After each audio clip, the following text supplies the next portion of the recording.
Hey guys, Kom here with Studio Sweat On Demand. And there is no better person to do this vlog, which is a vlog in which we are going to discuss the American kettlebell swing as compared to the Russian kettlebell swing. And Olga here, the Olganator, is going to tell us all the ins and outs. Hello, comrades. So today we're going to talk about Russian swing, kettlebell swing, which is super functional movement. It works your glutes, works your hamstrings, works your core. It's good conditioning movement, but not too many people doing properly. So we're going to talk about properly performing kettlebell, and then we're going to talk about the difference between the Russian swing and American swing. If you heard there is a different type of swing. So let's start. I always start people before we do swing with deadlift, because deadlift teaching you properly do a hip hinge. And so the difference between the hip hinge and a squat, your hips back and down, chest is up.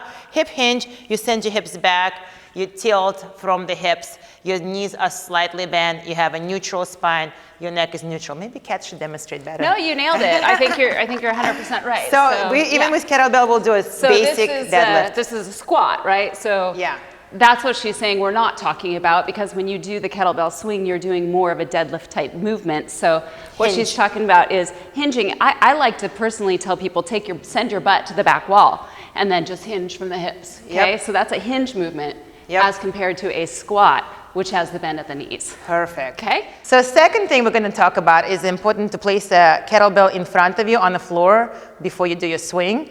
So make sure you place it not too far and not too close. When you go too close, you end up squatting. Again, we're looking for hip hinge.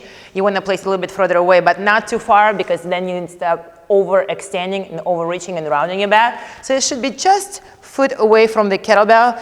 You hinge, you reach for it, straight arms, soft knees, shoulders back, neutral neck, all of those things in check. And then you're going to drive your kettlebell into your groin area, and you're going to drive those glutes, and you propel your arms chest level.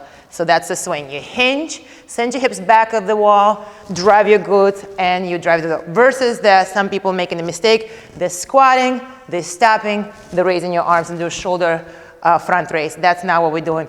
It's all about posterior chain. Hip hinge, drive up. It's like you're going to sling those hips. It's all about the hips, back and forth. So again, Shakira. Okay, go ahead. So Kat's going to demonstrate for us Russian swing. The Russian swing. Well, I mean, you pretty much said it all. So, but I will follow the Olganator steps. So I'm going to take about a step back. I'm going to hinge at the hips. And then it's just right here, and you're just coming just to about shoulder height. So again, the mistake that we see all the time is the squat and lift and raise it. And you can see in just that 1 second demo that I did that was a horrible swing at the end there. So. And the reason why the squat and front raise versus hip hinge swing doesn't work is because you can load up a lot more weight. I tell people all the time, go ahead and grab a heavier kettlebell. Don't worry, you're not working your shoulders as much. It's all about posterior chain. It's all about the glutes and the hamstrings. So you can lift heavier, because it's all about that swing motion when you're driving with your hips and arms just propelling forward. I think a lot of people too, I see them do the lift of the weight with their arms. And so that's obviously not what should happen if you're doing it properly. It's that posterior chain to the lower body that's driving that kettlebell up. And the core, obviously. Now, let's talk about the American swing. So the difference between the Russian swing and the American swing is you hip hinge, you drive it and you pass, and you go all the way up. You kind of pop your head through it, straight arms, you want to make sure you have a neutral spine. You don't want to hyperextend, obviously.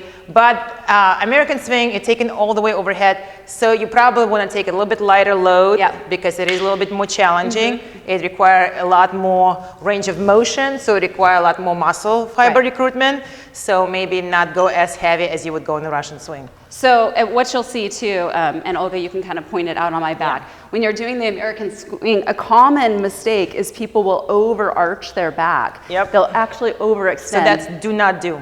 That's bad, And then if you're doing it properly, if you just look at the spine alignment here, you can see I'm kind of locking in, almost tucking my tail a little bit. Shoulders over hips. So it's this as neutral spine versus hyperextension of the back. Exactly. So which is better?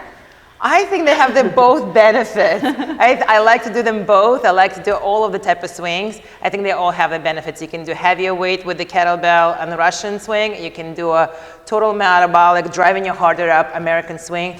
You're so diplomatic, Olga. Yeah, I know you want to say that Russian swings are better, exactly. But they're all good. But hey, Russians come up with kettlebells, so it's good enough for me. I didn't know that. That's great. Yeah. So I would say the majority, if you ask that of trainers, if you ask that question, they would give it to the Russians. Because I think it's also, it's more like a beginner move. You don't have to take it high. Yeah. You know, it's more proper weight, you can do it. So definitely start with Russian swing. And then once you got this move down, then you go to American master it, then you can try that. And then you can do single arm swing, you can alternate swings. So much fun. So many more things you can do with kettlebell. There's more that can go wrong with the American kettlebell swing, I will say. Yeah, just because you do have the chance to hyperextend your back a little bit more. So just be careful with that. If ever in doubt, go Russian. Okay? Yep. Go Russian. And for those amazing body sculpting, kettlebell lifting, fat torching workouts, check out SSoD Full Experiencewhere on demand.